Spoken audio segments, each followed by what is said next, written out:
السلام عليكم. مرحبا بكم مرة أخرى، ونتمنى يلقاكم الفيديو وانتم في أفضل الأحوال.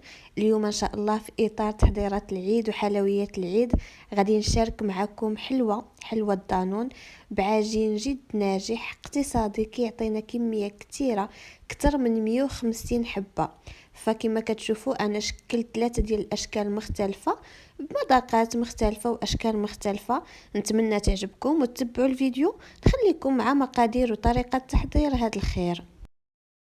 عندي هنا 250 غرام اللي هي ربعة ديال الزبدة بحرارة الغرفة، مع كاس د العنبة ديال سكر سنيدة، قبيصة د الملحة، ومعلقة صغيرة ديال سكر الفاني.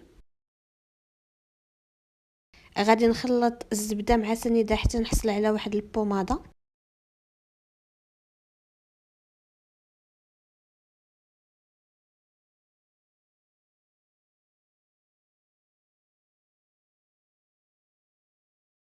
وغادي نبدا في اضافه البيض. بالنسبه للبيض فعندي 3 ديال الحبات متوسطين في الحجم. غادي نضيف حبه بحبه، نضيف الحبه الاولى ونخلط، نضيف الحبه الثانيه،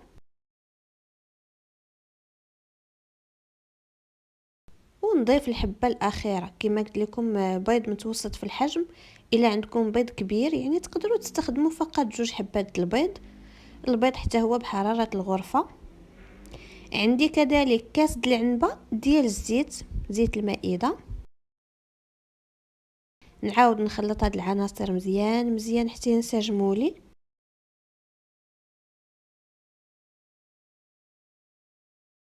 عندي علبه ديال الياغورت بنسمه الفاني.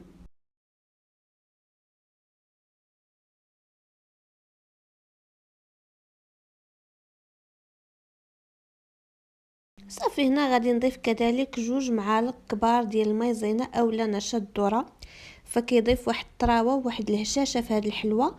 نضيف كذلك الطحين الدقيق الخاص بالحلويات، وخماره ونص ديال الخميره د الحلوه، خماره كامله ووحده غندير منها غير النص.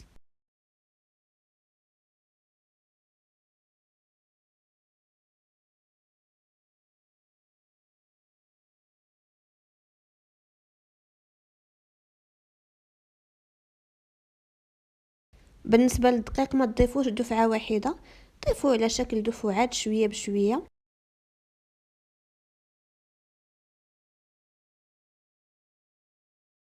انا هزات لي تقريبا كيلو ديال الطحين، حصلت على هذا القوام هذا. شوفوا معايا العجينه كيفاش دايره، عجينه رطبه وما تقصحوهاش حيتاش مازال غادي نضيفوا ليها بعض الاضافات اللي غادي يجريوها. هنا غادي نقسمها على 3، لحقاش غادي ندير 3 ديال النكهات مختلفين.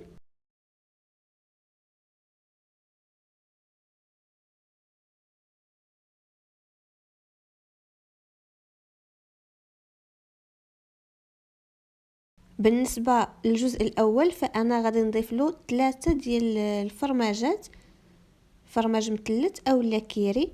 نخلط مزيان هذا الفرماج مع العجينه. الفرماج كيجري شويه العجينه، لهذا ضفت معلقه ديال الطحين فورس وجمعت العجينه حتى حصلت على عجينه بهذا القوام. غادي نغطيها نخليها جانبا وندوز نكه الجزء الثاني اللي ضفت له الكوك. بالنسبه للكوك تقريبا 2 معالق كبار ديال الكوك اللي حمرتهم بهذا الشكل، ما طحنتهم ما والو. وزدت نص معلقه ديال نكهه البرتقال. فالكوك والبرتقال كيتماشاو مع بعضياتهم بشكل فظيع جدا. غادي نخلط العجينه حتى نحصل على هذا القوام. هذه ما ضفت ليها لا طحين لا والو، نخليها جانبا وندوز نكه الجزء الاخير اللي غادي نكهو بالقهوه. خديت هنا معلقه كبيره ديال الحليب مع معلقه ديال نسكافيه، قهوه سريعه الذوبان، خلطتهم مع بعضهم. وغادي نضيف كذلك ساشيه ديال الكاكاو المر اللي هي معلقه كبيره.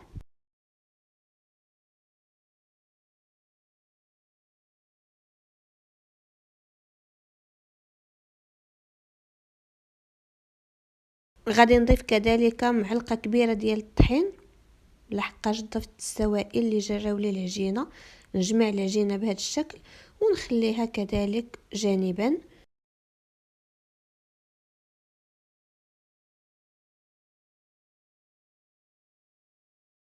وصافي هكا غادي نكون نكهت النكهه ديال الكاكاو ديال ديال البرتقال والكوك وديال الفرماج كذلك. غادي نبدا مباشره في التشكيل ديال العجينه. فغادي نبدا بهذه ديال الفرماج.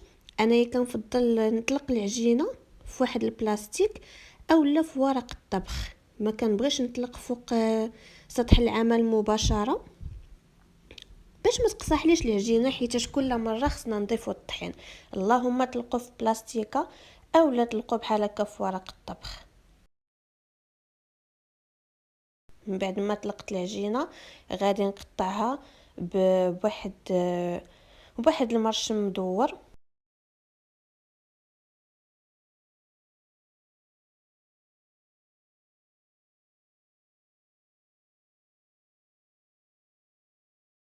عجينه ناجحه كتعطي كميه كثيره تبارك الله.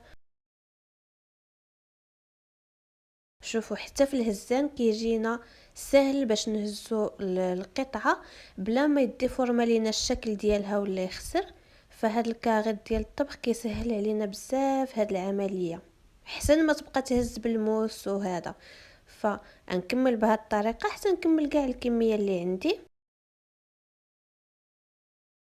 ندوز نشكل العجينه الثانيه اللي هي العجينه اللي نكهت بالكوك والبرتقال. فنفس الشيء غادي نطلقها في واحد الكاغيط.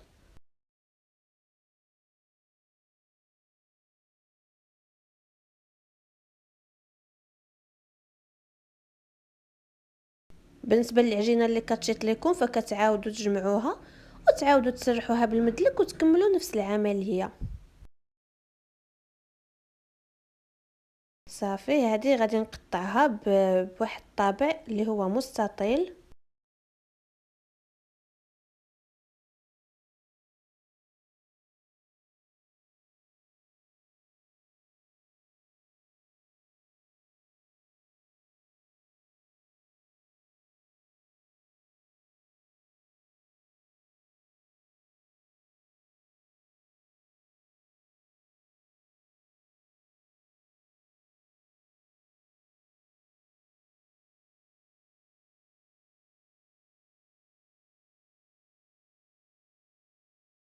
بالنسبه للعجينه اللي نكهت بالقهوه فنفس الشيء حتى هي غادي نطلقها بحال هكا دائما وسط الكاغيط ولا البلاستيك ونقطعها على شكل قلب.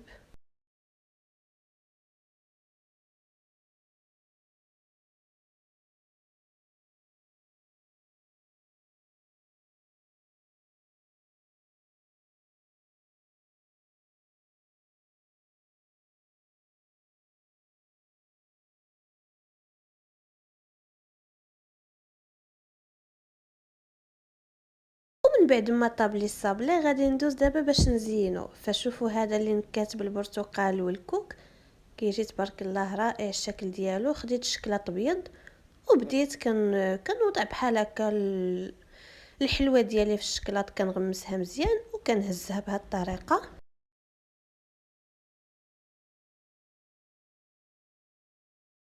من بعد حاولوا تحركوها من بلاصتها كما كتشوفوا في الصوره باش كتجيكم فينيه مزيان مع الجناب، ما كيبقاش داك الشكلاط لاصق ليها في القاع ديالها وكيعطيها منظر خايب. هنا غادي نزوق بحال هكا ببذور الخشخاش اولا زريعه البافو.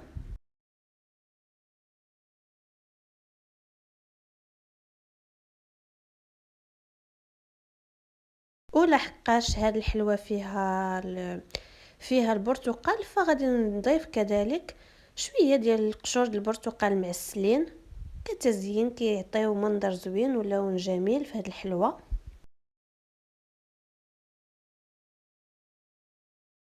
كيجي شكل رائع صراحه، الشكل راقي جدا. ندوز مباشره للشكل الثاني اللي هو هذا ديال القلب. غادي نغمس بحال هكا نص القلب في الشكلاط. حاولوا تحيدوا الفائض ديال الشكلاط باش تجيكم فينيه مزيان.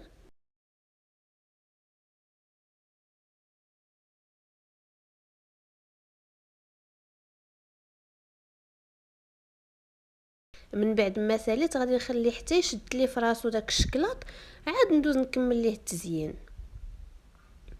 هنا من بعد ما شد في راسو داك الشكلاط كما كتشوفوا، غادي نبدا كندهن بالعسل الجزء اولا النصف الاخر، بحال هكا نغمسوه في كاوكاو اولا في اللوز، كاوكاو محمر بطبيعه الحال، ونغمس بحال هكا داك النص اللي دهنته بالعسل.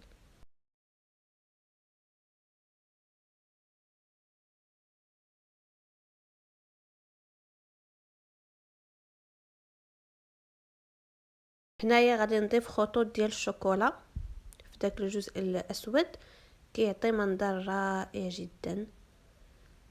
وبالنسبه للشكل الاخير، فالشكلاط الابيض اللي شاطلي من الحلوه الثانيه الاولى، والشكلاط الكحل اللي شاطلي من الحلوه د القلب، ضفت له شويه ديال كاوكاو مهرمش،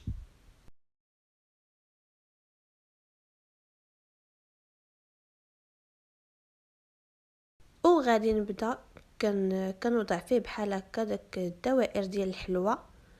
هذه الحلوه ديال الفرماج، نحاول نحيد الفائض ونوضعه بحال هكا في واحد البلاستيكه اولا واحد الكاغيط يكون صغير. عاد من بعد نحولوا الكاغيط الكبير باش نحافظ انا على داك الشكل اللي كيكون شكل زويون.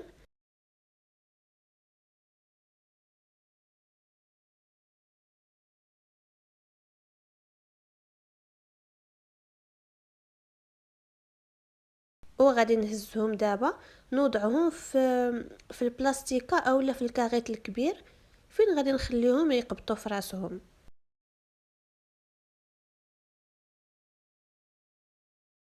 شفتوا داك الشكلاط اللي زايد كيبقى في داك الصغيره اللي هي كتجيني الحلوه مفينيه مزيان مزيان.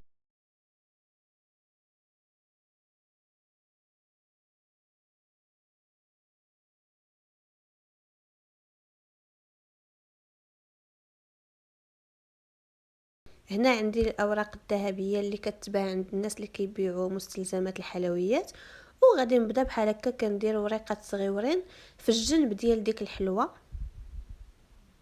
ونكمل بنفس الطريقه حتى نسالي كاع داك الكميه اللي عندي. وهكا غادي نكون ساليت الشكيلات اللي شاركت معكم اليوم. صراحه كيجيو رائعين شكلا ومذاقا، حلوه جد رائعه اقتصاديه، كتعطي كميه كثيره، والاهم انها بنينه بنينه بزاف. نتمنى الفيديو ديال اليوم يكون نال اعجابكم، وإلا عجبكم ما تنسونيش من تشجيعاتكم. بصحه وراحه وبسلامه عليكم.